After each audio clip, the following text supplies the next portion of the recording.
রাসূল আকরাম সাল্লাল্লাহু আলাইহি ওয়াসাল্লাম সাহাবায়ে কেরামদের সামনে তিনি ওয়াজ করতেছেন। ওয়াজ তিনি করতে করতে হঠাৎ একটা ঘটনা আল্লাহর নবীর সামনে চলে আসলো। বনী ইসরাইলের একটা ঘটনা আল্লাহর নবী সাল্লাল্লাহু আলাইহি ওয়াসাল্লামের সামনে চলে আসলো। হুজুর পাক সাল্লাল্লাহু আলাইহি ওয়াসাল্লাম বললেন, একজন ব্যক্তি প্রায় 1000 মাস দিনের বেলায় যুদ্ধের পোশাক পরিধান করে থাকতো, দিনের বেলায় যুদ্ধের ময়দানে অবস্থান করত, আর রাতের বেলা সারা রাত মহান রব্বুল আলামিনের ইবাদতের ভিতরে কাটাইয়া দিত। জোরে বলো সুবহানাল্লাহ। আর একটু জোরে বলো সুবহানাল্লাহ।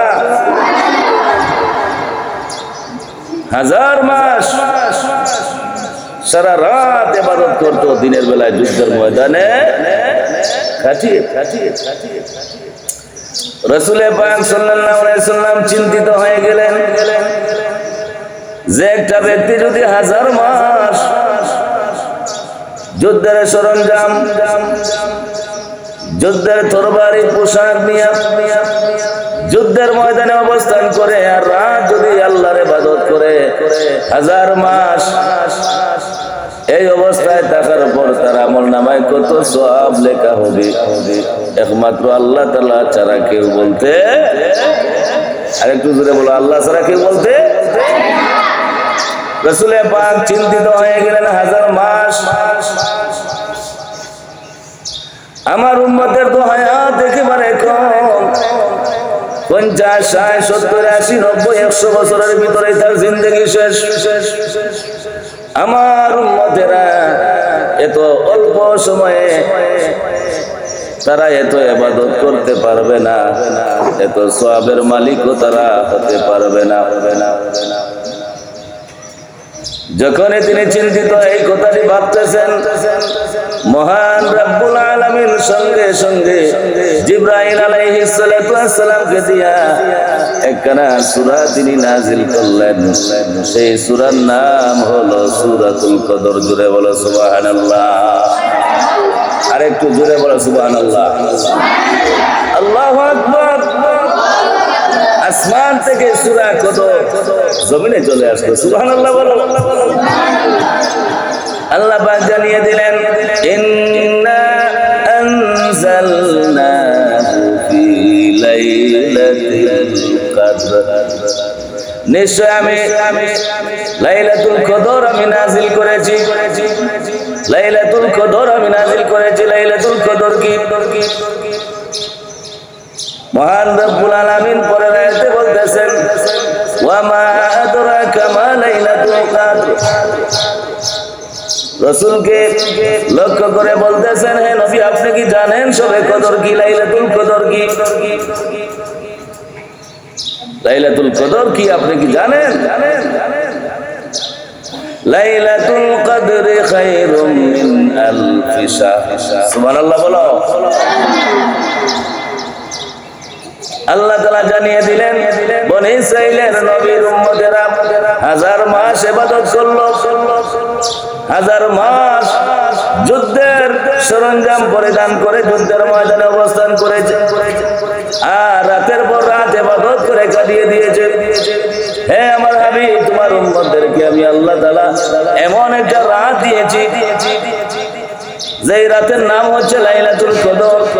যদি এই একটা রাত তোমার উম্মতে যদি সঠিকভাবে যদি ইবাদত করতে পারে, আমি আল্লাহ রাব্বুল আলামিন বনী ইসরাইলের নবীর উম্মতেরা 1000 মাস ইবাদত করে যে সওয়াব তারা হাসিল করেছে, তোমার উম্মত যদি একটা রাত ভালো করে ইবাদত করতে পারে লাইলাতুল কদরে, আমি আল্লাহ তোমার উম্মতদেরকে এক রাতেই বনী ইসরাইলের চাইতেও বেশি সওয়াব দান করব।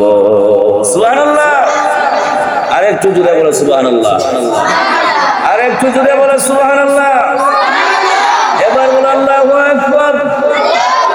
লাইলাতুল কদরে আমরা ইবাদত করতে চাই কি চাই না? যেই রাতে এক রাতে ইবাদত করলে হাজারো মাসের সমান সব মিলে এই পাওয়ার, এই ক্ষমতা, এই সম্মান একমাত্র নবী মুহাম্মদ রাসূলুল্লাহ সাল্লাল্লাহু আলাইহি সাল্লামের উম্মতদেরকেই মহান আল্লাহ পাক দিয়েছেন। ঠিক কিনা বলো?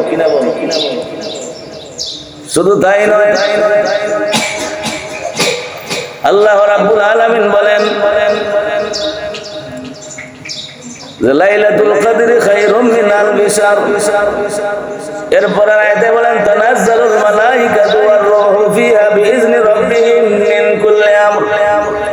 লাইলাতুল কদরে আল্লাহ তাআলার পক্ষ থেকে রহমতের ফেরেশতারা জমিনের মধ্যে আগমন করে রহমত নিয়া, শান্তি নিয়া।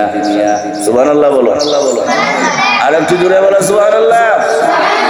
আল্লাহর পক্ষ থেকে শান্তি নিয়া আগমন করে ফেরেশতারা। কারা? যদি প্রশ্ন করেন এই রহমত আর এই শান্তি তারা আগমন করে দুনিয়ার মধ্যে নিয়ে কেন নিয়ে আগমন করে? আমার আল্লাহ তাআলা বলেন এই লাইলাতুল কদরে যারা আমি আল্লাহ তাআলার ইবাদত করে, দাসত্ব করে, আমার কথা বুঝে আসছে? যারা লাইলাতুল কদরে আল্লাহর গোলামি করে, দাসত্ব করে, সারা রাত ইবাদত বন্দেগীর মধ্যে কাটিয়ে দেয়, সেই রহমত আল্লাহর পক্ষ থেকে শান্তি তার উপরে নাজিল করেন। জুড়ে বলো সুবহানাল্লাহ। সালাম, শান্তি ইয়া হাত্তা মাতলাইল বাদ। এই শান্তি একেবারে ফজর পর্যন্ত চলে। সুবহানাল্লাহ। এই শান্তি সারা রাত আল্লাহর পক্ষ থেকে বান্দার উপরে, যেই বান্দা সারা রাত নামাজের ভিতরে কাটায়, কোরআন তেলাওয়াতের মধ্যে, তাসবিহ তাহলিলের মধ্যে, ইবাদত বন্দেগীর মধ্যে কাটায়, তার উপরে সেই রহমতের ফেরেশতারা রহমত নাজিল করে। সুবহানাল্লাহ। আর একটু জোরে বলো সুবহানাল্লাহ। আমরা লাইলাতুল কদরে ইবাদত করতে চাই কি চাই না? উচ্চ সুরে আওয়াজ দিয়ে বলতে হবে, চাই কি চাই না? আল্লাহ তাআলা আমাদেরকে তৌফিক দান করুন। সবাই বলে আমিন।